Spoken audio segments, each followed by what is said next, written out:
আছেন। এখন এই দুটো আসনের উপরে আমরা নির্বাচন করব এবং নির্বাচনের জন্য আমরা যে শিডিউলটা আজকে জানাচ্ছি সেটা হচ্ছে যে আমরা আগামী 9 এপ্রিল 2026 তারিখ বৃহস্পতিবার সকাল 7:30 থেকে বিকাল 4:30 পর্যন্ত এই নির্বাচনে ভোট গ্রহণ করা হবে। এই আমি আবারও বলি যে 9 এপ্রিল আগামী বৃহস্পতিবার এই দুটো আসনের শেরপুর 3 এবং বগুড়া 6 এই দুটো আসনের ভোট গ্রহণ অনুষ্ঠিত হবে। ঠিক আছে, সকাল 7:30 থেকে বিকেল 4:30। ও আচ্ছা, এটা আমার মনে হয় যে আপনাদেরকে একটা কাগজটা দিয়ে দেবো, তাহলে আচ্ছা আমি মুখে বলে দেবো।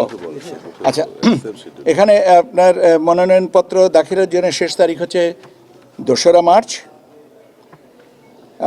বাছাই করবেন রিটার্নিং অফিসার 5ই মার্চ। আপিল দায়ের করতে পারবেন 6 থেকে 10ই মার্চ পর্যন্ত।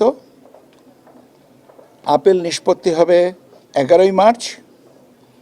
আর প্রার্থিতা প্রত্যাহারের শেষ তারিখ হচ্ছে 14ই মার্চ। প্রতীক বরাদ্দ 15ই মার্চ। আর ভোট গ্রহণ 9ই এপ্রিল। 9 এপ্রিল, ঠিক আছে?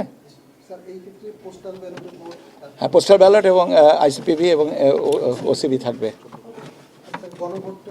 গণভোটটা তো দরকার নেই, কারণ একটাতে তো গণভোট আগে হয়েছে 6, আর গণভোটের যে ডিফারেন্স তাতে আরেকটা ইনক্লুড না করলেও কোনো অসুবিধা নেই। শেরপুরে তো প্রয়োজন হচ্ছে না।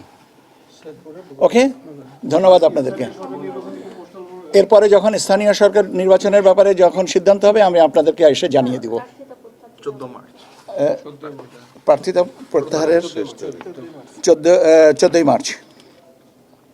প্রতীক বরাদ্দ 15ই মার্চ। ঠিক আছে, অনেক ধন্যবাদ আপনাদেরকে। না, আমি যখনই যেটা পাবো জানিয়ে দিব।